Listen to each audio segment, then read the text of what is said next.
Hi, praise the Lord. प्रभु यीशु मसीह के अद्भुत और जलाली नाम में मैं आप सभी का स्वागत करता हूँ। कैसे हैं आप सभी? आज मैं घर से हूँ और घर से कुछ बातें अभी करना चाहता हूँ, परमेश्वर ने मन में डाली। प्रभु यीशु मसीह के नाम में मैं आप सबको सलाम करता हूँ। प्रभु ने मन में डाली। 2-3 दिनों से मैं थोड़ा बिजी था और कुछ कामों में था, इस वजह से मैं लाइव नहीं आ पा रहा था। एक कहानी बताऊँ आपको।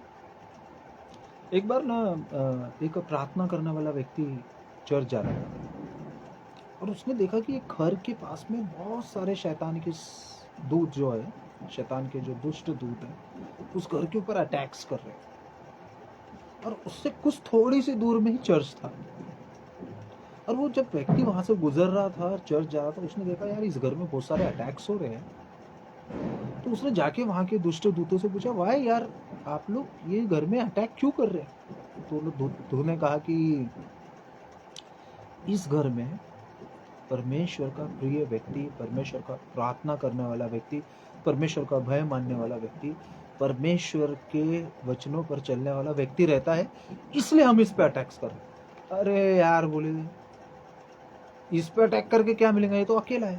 चर्च में करो, जहाँ पे हजारों की संख्या में लोग बैठे, प्रेज द लॉर्ड कर रहे, गीत गा रहे, दान दे रहे, प्रभु भोज ले रहे, प्रेज सबसे बातें कर रहे, मिलजुल रहे, प्रभु में बढ़ रहे, उन लोगों को तो शैतान के दूत ने बात दी, वो ऑलरेडी हमारे कंट्रोल में है। सिर्फ वो चर्च जा रहे हैं, प्रभु में नहीं बढ़ रहे, प्रभु की बातों में नहीं बढ़ रहे। वो सिर्फ चर्च जा रहे हैं, वचन सुन रहे हैं, स्वीकार थोड़ी कर रहे हैं।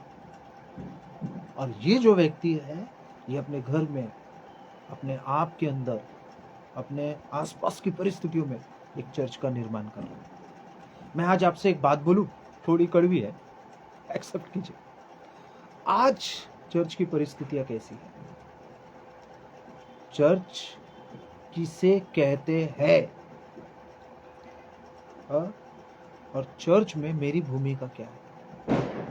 एक सवाल अपने आप से पूछो कि आज मेरे चर्च की परिस्थिति कैसी है? मैं जिस चर्च में जा रहा हूँ, उस चर्च की परिस्थिति कैसी है? मैं जिस चर्च को समझ रहा हूँ, एक्चुअली में चर्च है, या मैं आज भी इस बात से अनजान हूँ कि चर्च किसे कहते हैं? कुछ बातें आपके सामने रखना चाहता हूँ। थोड़ा सा आप इसके ऊपर गौर करें और कमेंट्स में ज़रूर लिखकर बोले कि अगर आपको बुरा भी लगाऊंगा तो चलेगा। नंबर 1, अगर मैं चर्च केवल मनुष्य के लिए आता हूँ तो मेरा चर्च आना व्यर्थ है। आपको विचार करना है कि आप चर्च आ किसके लिए रहे? मनुष्य के लिए आ रहे हैं? मनुष्य को दिखाने के लिए, मनुष्य को प्रसन्न करने के लिए, मनुष्य के साथ मिलने जुलने के लिए, या परमेश्वर से मिलने के लिए, ये परमेश्वर के प्रेम जो आपसे है उसको बयां करने के लिए आप चर्च क्यों आ रहे हैं? नंबर 2, अगर मैं चर्च केवल मनुष्य को खुश करने के लिए आता हूँ तो मेरा चर्च आना व्यर्थ है। किसको खुश करना है?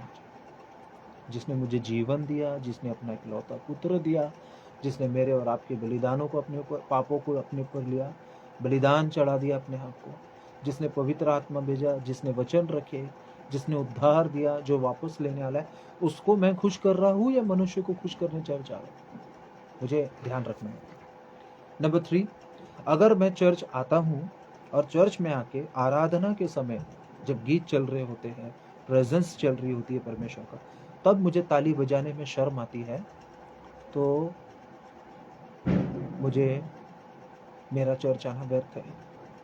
जब आराधना चल रही होती है तो मैं कर क्या रहा होता हूँ? मैं घर से क्या सोच के आता हूँ कि आज मैं प्रभु से मुलाकात करूंगा, प्रभु से बातें करूंगा, प्रभु की संगति में रहूंगा, प्रभु से कहूंगा प्रभु मेरे जीवन में आप नया काम करें।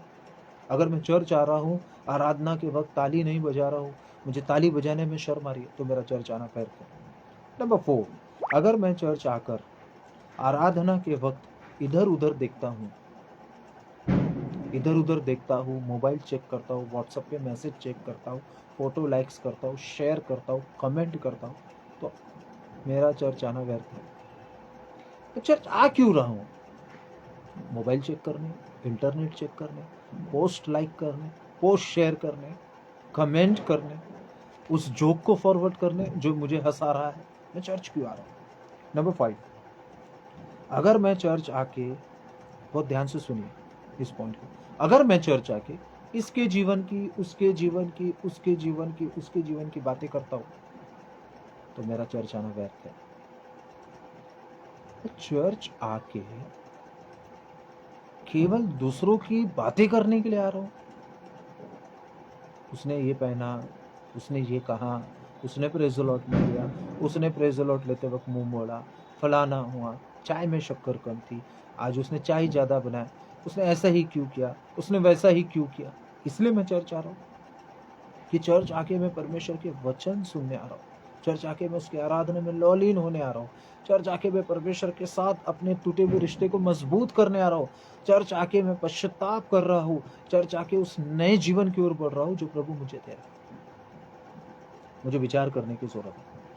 नेक्स्ट, अगर मैं चर्च केवल शरीर लेकर आता हूँ, केवल शरीर और आत्मा बाहर रख कर आता हूँ, तो भी मेरा चर्च आना व्यर्थ है ना। क्या लेकर आ रहा हूं मैं? शरीर लाऊंगा और मेरी आत्मा, मेरी जिज्ञासा, मेरा जुनून, मेरा जज्बा, मेरी उपस्थिति अगर परमेश्वर में नहीं है, तो मेरा चर्च आना व्यर्थ है प्रिय। अगर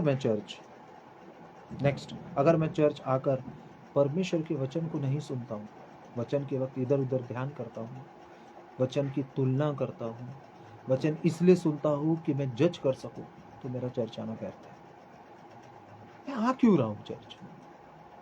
परमेश्वर के वचन से आशीषित होने, परमेश्वर के वचन की ठट्ठा करने, परमेश्वर के वचन को तोड़ मरोड़ कर प्रेजेंट करने, मैं क्यों आ रहा हूं? उसका वचन मेरे पाँव के लिए दीपक और मेरे मार्ग के उजाला, ये कब है? वो कहता है बोझ से दबे हुए लोगों मेरे पास आओ, ये कब है? उसने कहा पहले तुम परमेश्वर के राज्य की खोज करो, कब है? जब मैं परमेश्वर के वचन को सुनूंगा। मैं चर्च आ क्यों रहा हूं? नेक्स्ट,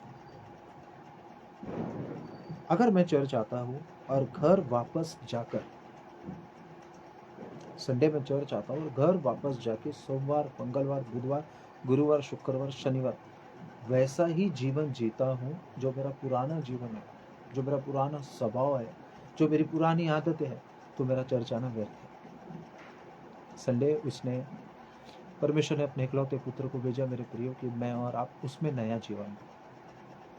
अगर मैं चर्च आ रहा हूँ, प्रभु से मुलाकात कर रहा हूँ, आराधना में हूँ, संगति में हूँ, पश्चाताप कर रहा हूँ, वचन सुन रहा हूँ, वचन मुझे उत्साहित कर रहा है कि मैं अपने पुराने जीवन को छोड़ूं और नए जीवन में प्रवेश कर सकूं, फिर भी मैं घर जाके पुराना जीवन जीता हूँ, तो मेरा चर्च आना व्यर्थ है।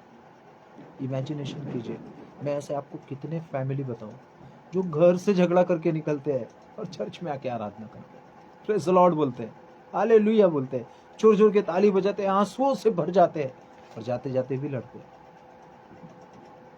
मेरा चर्च आना व्यर्थ है। नेक्स्ट, अगर मैं चर्च आकर, बहुत ध्यान से सुनिए, बुरी लगेगी, अगर मैं चर्च आके स्पर्धा या कंपटीशन करता हूं या करवाता हूं, तो मेरा चर्च आना व्यर्थ है। इसीलिए चर्च है। आज मेरे चर्च की परिस्थिति, मेरे चर्च या मेरे आसपास के एरिया में या मेरे आत्मिक जीवन में क्यों रुकावट है? क्योंकि मैं कंपटीशन कर रहा हूँ, मैं कंपटीशन करवा रहा हूँ, करवा रही हूँ। मैं लोगों के माइंड में परमेश्वर की बातों को बाहर निकाल कर परमेश्वर के विरोध की बातों को भरते जा रहा हूँ ताकि वो कॉम्पिटिटर बने। हमें फॉलोवर्स चेलों की तरह बनना, कॉम्पिटिटर्स नहीं। अगर मैं ये काम कर रहा हूँ तो मेरा चर्च आना व्यर्थ है।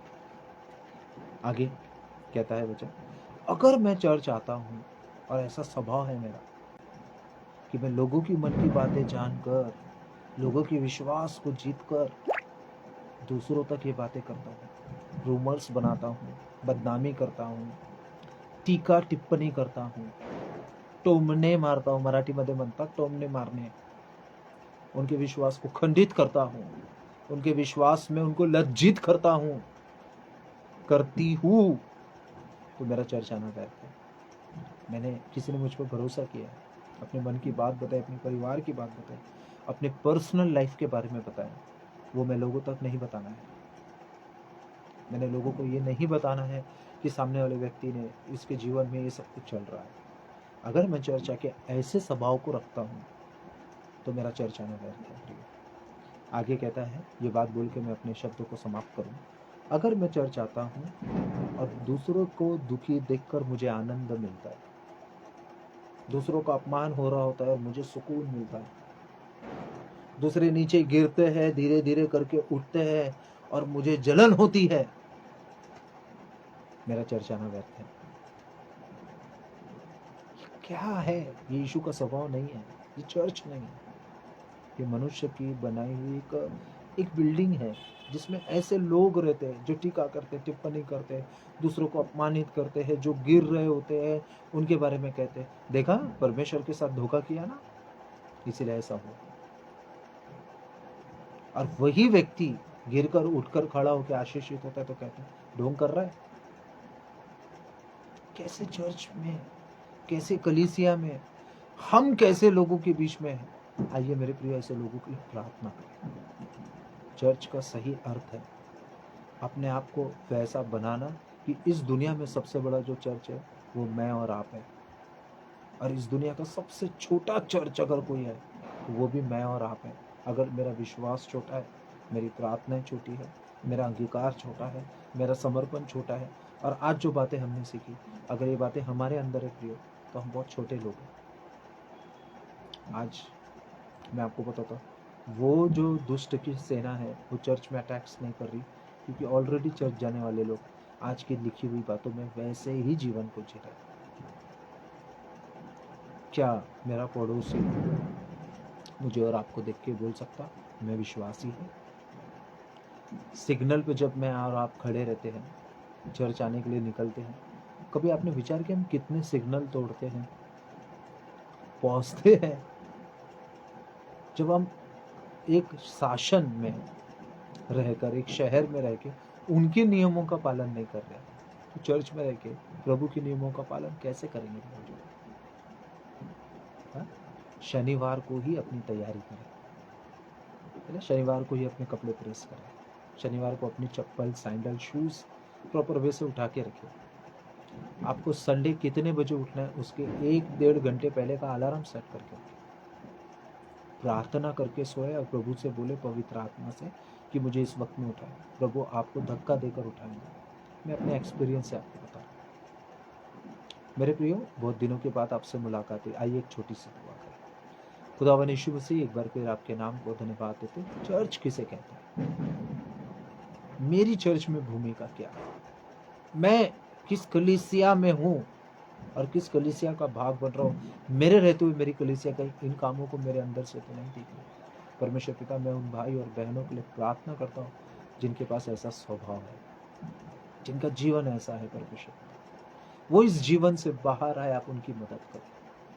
वो इन बातों से छुटकारे की ओर बढ़े। परमेश्वर पिता, आप उनकी मदद करें। परमेश्वर पिता, इस वचन के द्वारा आज हम प्रार्थना करते हैं परमेश्वर पिता, उन सभी जवान भाई बहनों के लिए, महिलाओं के लिए, पुरुषों के लिए, चर्च के लिए, पास्टर्स के लिए, सभी के लिए प्रभु, जिन चर्चेस के अंदर में आज ऐसे लोग पाए जाते हैं, ऐसी कलीसिया में ऐसे लोग पाए जाते हैं, परमेश्वर उनका हृदय बदले, उनका जीवन बदले और वो पूरी रीति से प्रभु यीशु मसीह को जाने। मैं आपका धन्यवाद देता हूँ सारी बातों को। हमारे उद्धार करता जल्द लौट के आने वाले यीशु मसीह के नाम से इस दुआ को मांगता हूँ, आमीन। Praise the Lord. प्रभु को महिमा मिले, यही मेरा अरमान है मेरे प्रियो। इस वचन के द्वारा प्रभु आपको, यहाँ हम सभी को बहुत बहुत आशीष दे। Thank you very much. Good night, फिर मिलेंगे।